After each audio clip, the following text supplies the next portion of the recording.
안녕하세요. 오늘 정말 흥미로운 주제를 한번 파헤쳐 보려고 해요. 바로 건축의 세계를 뒤흔들고 있는 인공지능에 대한 이야기인데요. 보내주신 자료들을 보니까, 와, 정말 스펙트럼이 넓더라고요. 아주 깊이 있는 학술 논문부터 한국 건축계 소식을 다루는 전문지, 심지어 현직 건축가분이 쓰신 솔직한 블로그 글까지. 이게 그냥 AI가 그림을 잘 그린다, 이 정도 차원의 얘기가 아닌 것 같아요. 맞아요. 단순히 멋진 이미지들을 몇 개 보여주는 걸 넘어서 오늘 저희가 하려는 작업은 이 다양한 자료들을 뭐랄까 조립해서 하나의 큰 그림을 완성해 보는 거예요. 큰 그림이요? 네. AI라는 새로운 도구가 건축가의 작업 방식, 창의력의 본질, 심지어 클라이언트와의 관계까지 근본적으로 어떻게 바꾸고 있는지 그 변화의 최전선으로 한번 들어가 보려고 합니다. 법이나 경제 같은 더 큰 문제들까지도요? 네, 맞습니다. 좋습니다. 그럼 가장 먼저 눈에 들어오는 것부터 시작해보죠. 바로 이 AI가 만들어내는 정말 입이 떡 벌어지는 건축 이미지들이에요. 네. 제가 특히 인상 깊게 본 게 KIEA 저널 논문이었는데 여기서 IMG to IMG라는 기술을 설명하더라고요. 아, 네네.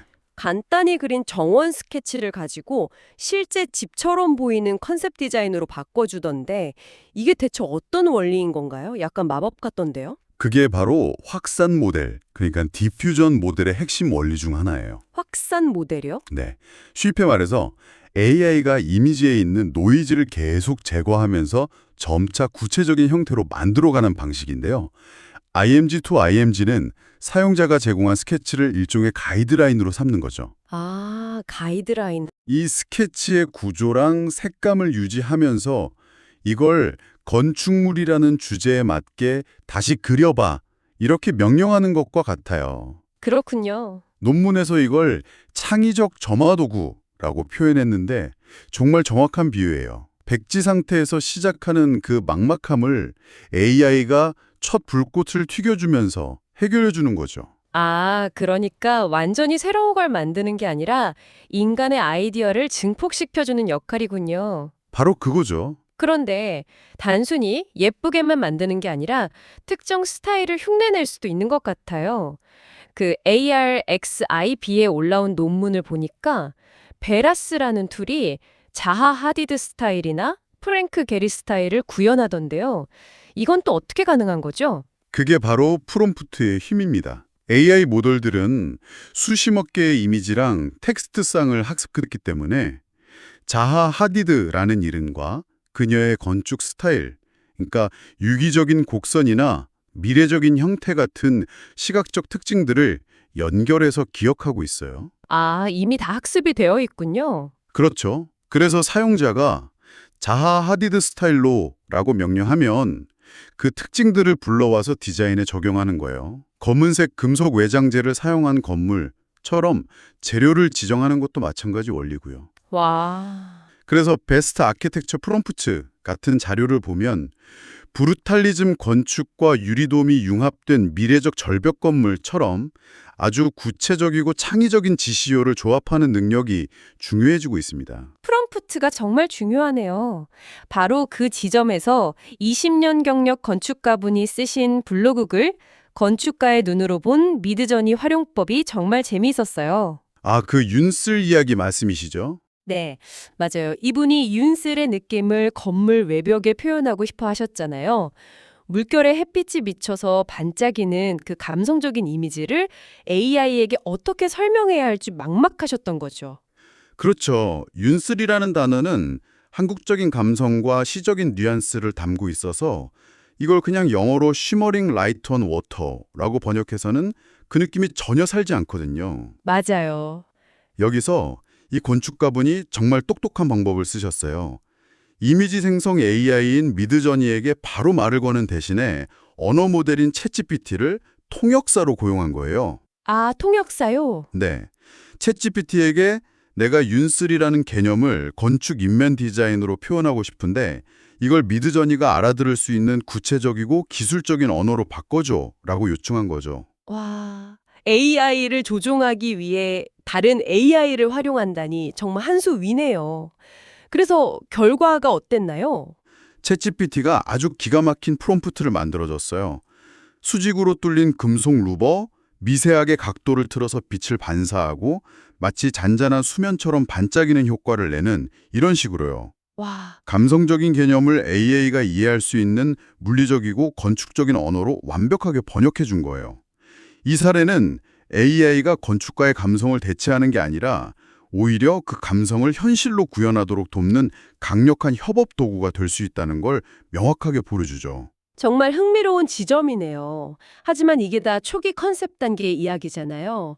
아무리 멋진 이미지를 만들어도 결국 건축은 실제 사람이 살 수 있는 공간을 만드는 거니까요. 물론이죠. AI가 진짜 설계 도면까지 그릴 수 있는 수준인가요?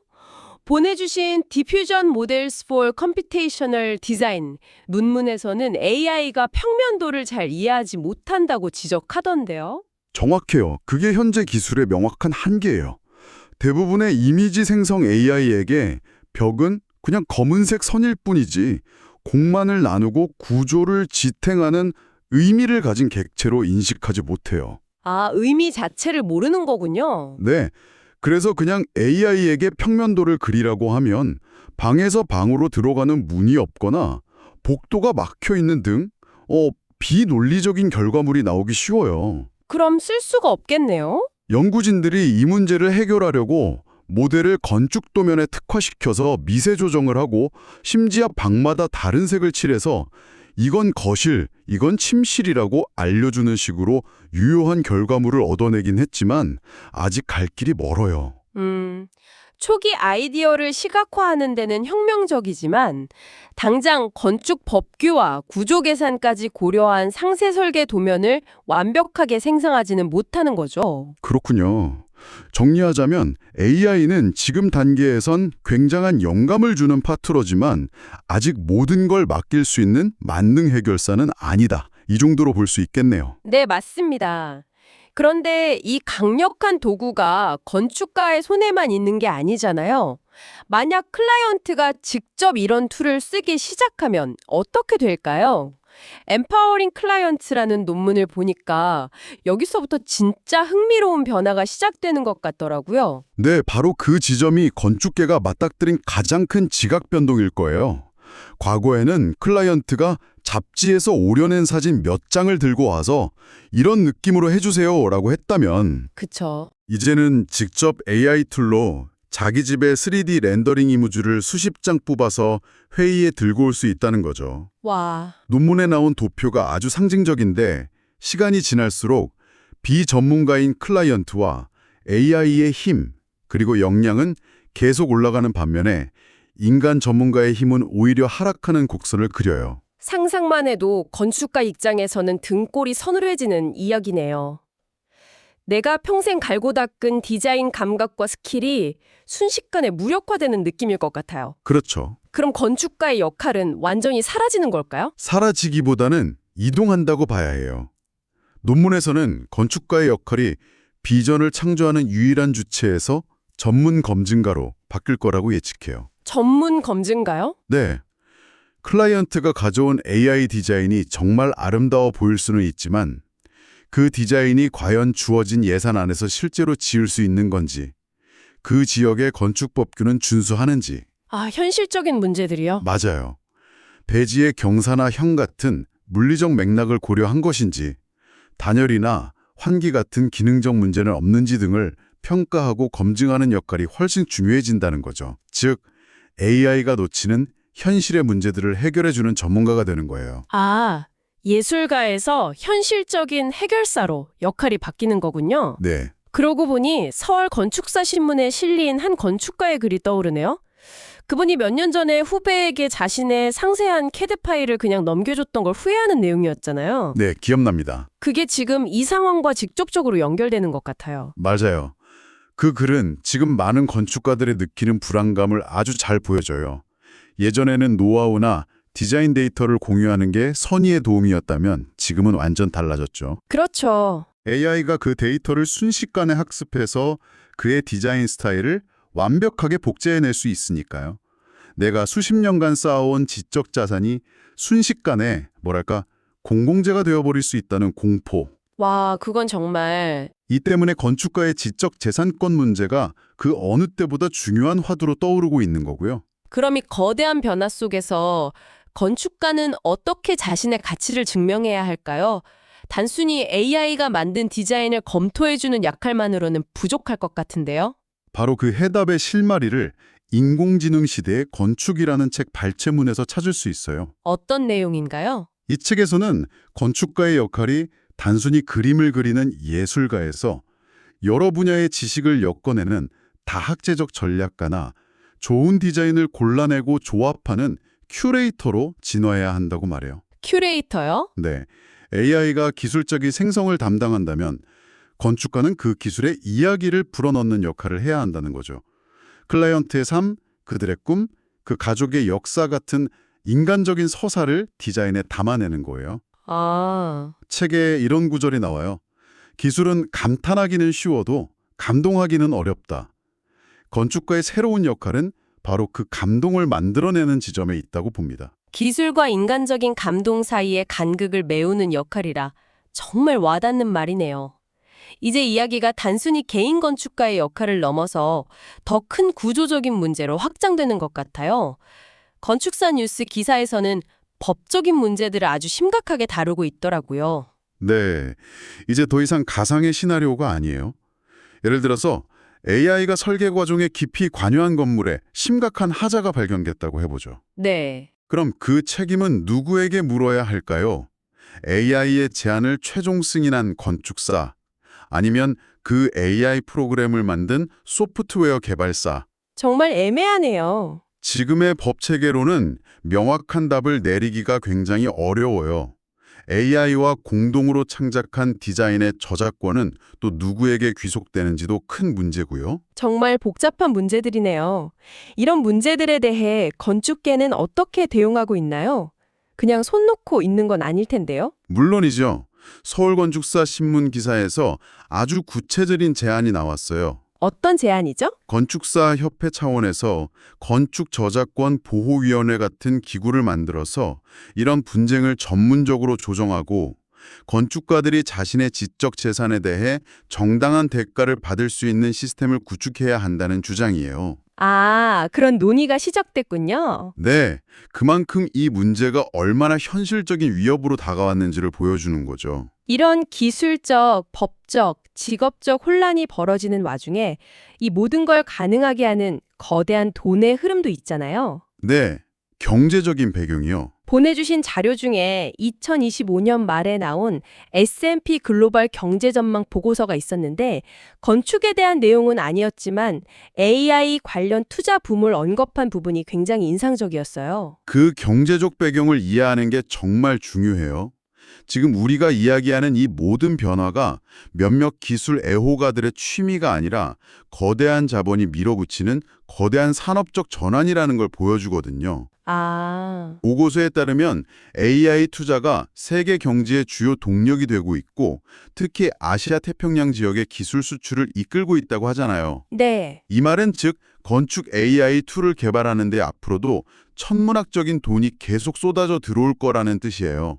기술은 더 빠르게 발전할 거고요. 결국 건축이라는 아주 오래되고 전통적인 전문직이 이 거대한 기술과 자본의 파도 앞에서 자신의 존재 가치를 어떻게 증명할 것인가 하는 맞습니다. 그런 근본적인 질문에 부딪히게 되는 거군요. 바로 그거예요. 시각화와 아이디어 구상이 점점 더 저렴해지고 자동화되고 대중화되는 세상 속에서 전문가란 무엇인가? 건축가는 무엇으로 돈을 벌어야 하는가? 이 질문에 대한 답을 찾아야 하는 시점인 거죠.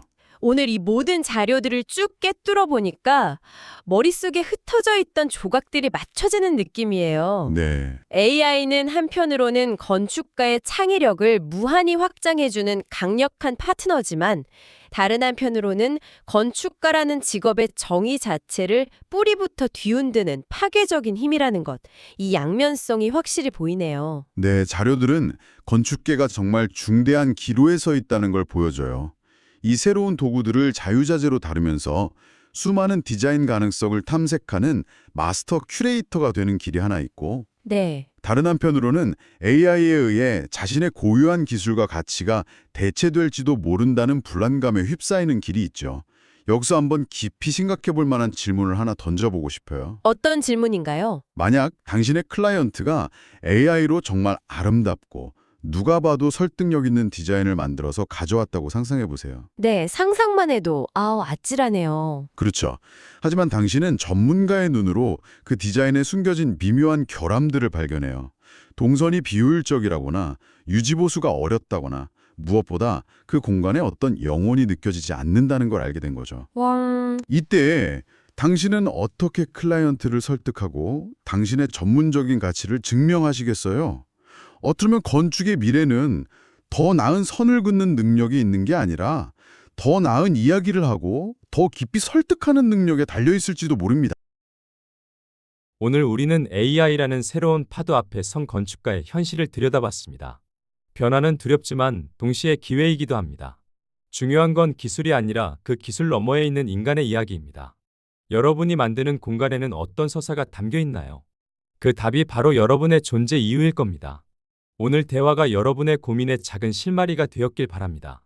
지금까지 AI 창의력 건축가의 현실 검증이었습니다. 감사합니다.